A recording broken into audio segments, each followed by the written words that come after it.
Senator Moran. Thank you. Minister, Women's Aid Dundalk Refuge, and along with many other service providers like it, have taken a substantial cut to their funding over the last 2 to 3 years. They've been asked to do more with less, essentially, as has everyone else. Women's Aid Dundalk provides a refuge for men, women and children who are fleeing domestic violence situations. The funding issue that I wish to highlight this evening relates to the monies allocated by Louth County Council to Women's Aid Dundalk Refuge for their operational and running costs. This money is literally to keep the doors open and the lights on. It has nothing it does not relate to salary or to care needs. Unfortunately, Women's Aid Dundalk is in a very precarious financial position and they have been unable as of yet to agree to an adequate service level agreement with Louth County Council. There have been numerous communications between the two, but unfortunately on the 9th of July just gone by, Women's Aid Dundalk were informed that at best they would be faced with a 53% reduction in their budget. This figure of 53% is not even guaranteed, as it relies on 3 other service providers not using all of their allocation, which is incredibly unlikely. The 53% figure is the very best case scenario. Women's Aid Dundalk will not be able to continue to execute this incredibly vital service without the proper appropriations. The Board of Women's Aid Dundalk have identified that they would be able to manage a 33% reduction of operating costs, but could not accommodate any further cuts without closing their doors. They've informed me that there would be no way to accommodate this 33% reduction at all. They were informed. We have continually asked everyone in the sector to do more with less, but this is absurd. We cannot ask Women's Aid to work within this extreme cut to their budget within just a short year. The Council of Europe have already reported that the Louth, Cavan and Monaghan regions already operate at 38% below the recommended level of refuge provision. We are behind Bosnia-Herzegovina in this respect. The Dundalk branch of Women's Aid have already been forced to turn away 160 people in need of crisis accommodation since the start of this year. I would be worried that the closure of Women's Aid Dundalk would result in further pressing demands on the other local service providers and more people staying in domestic abuse situations because they've nowhere to go. In times of employment and economic uncertainty, we see the levels of physical, mental, sexual and emotional abuse rise, which is why it is ironic that the funding for services such as Women's Aid Dundalk's Refuge, who provide an outlet for these victims, is being reduced. On the 1st of August 2013, the current service level agreement with Louth County Council will discontinue and Women's Aid Dundalk will cease to be able to provide refuge services. We have 11 days to resolve this issue. Will we be proactive or will we let this service become another victim of the recession? I'm also very concerned for those currently using this service and what will happen to them on the 1st of August. Will the other overstretched services be able to absorb the numbers currently availing of Women's Aid Dundalk? I would ask that this service not be forced to close down for even a single day, that the level of funding be revised to reflect the 33% budget cut that has been indicated as being manageable. This service is not asking to have their funding levels restored to previous years. They're simply asking that they be given enough funding to continue to operate their services to the best of their ability.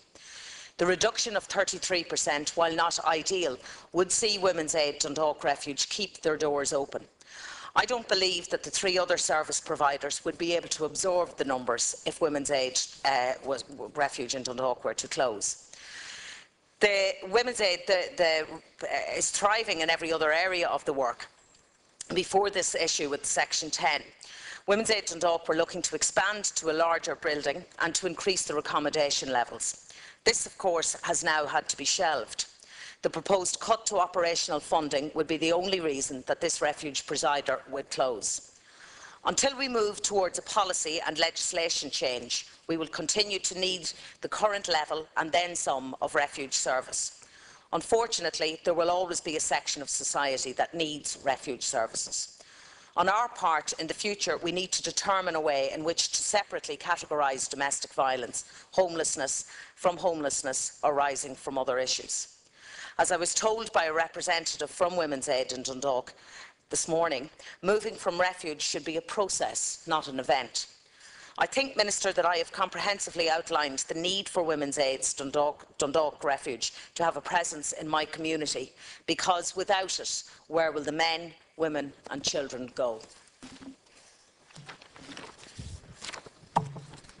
Thank you, Lasker Healy, and I want to thank Senator Moran for raising this issue and for the comprehensive treatment that she has given to this important matter.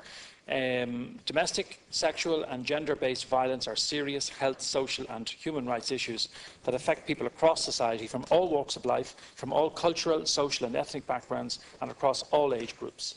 The majority of victims are women, but a significant number of men are affected, and abuse also occurs in same-sex relationships.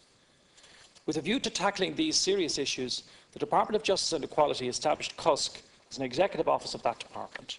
CUSC's key task is to ensure the delivery of a well-coordinated, whole-of-government response to domestic, sexual and gender-based violence against women, men and older people in the community.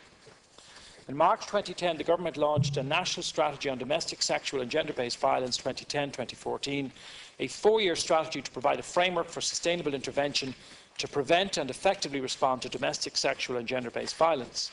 Responsibility for the implementation of this strategy lies with CUSC.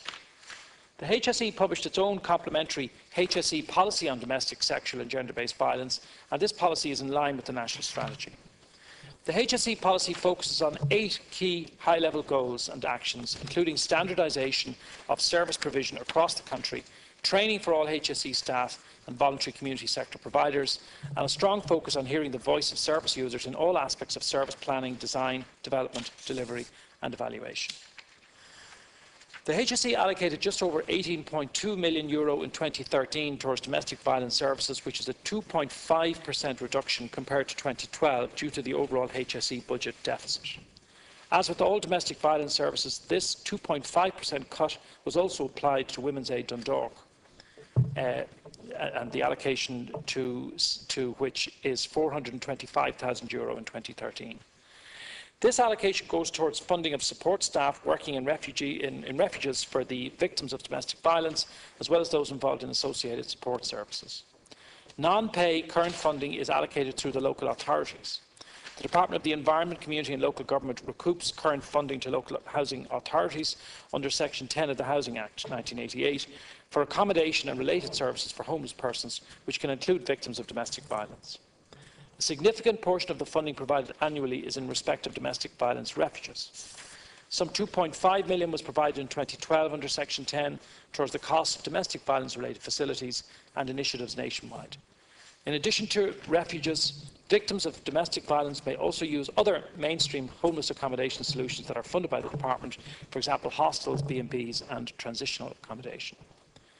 The National Implementation Plan for the Homeless Strategy provided for the development of a more devolved allocation-based system for the provision of accommodation-related current funding to housing authorities, with emphasis on increased decision-making at local level. Under these arrangements, responsibility for decision-making in relation to the funding of particular services within available allocations rests with the statutory Homeless Management Group. In this instance, the North East Regional Homeless Management Group, which is led by Louth County Council. The Department of the Environment, Community and Local Government has no function, nor is it involved in decisions on operational matters. Senator, have you a question for the Minister? Yes, thank you.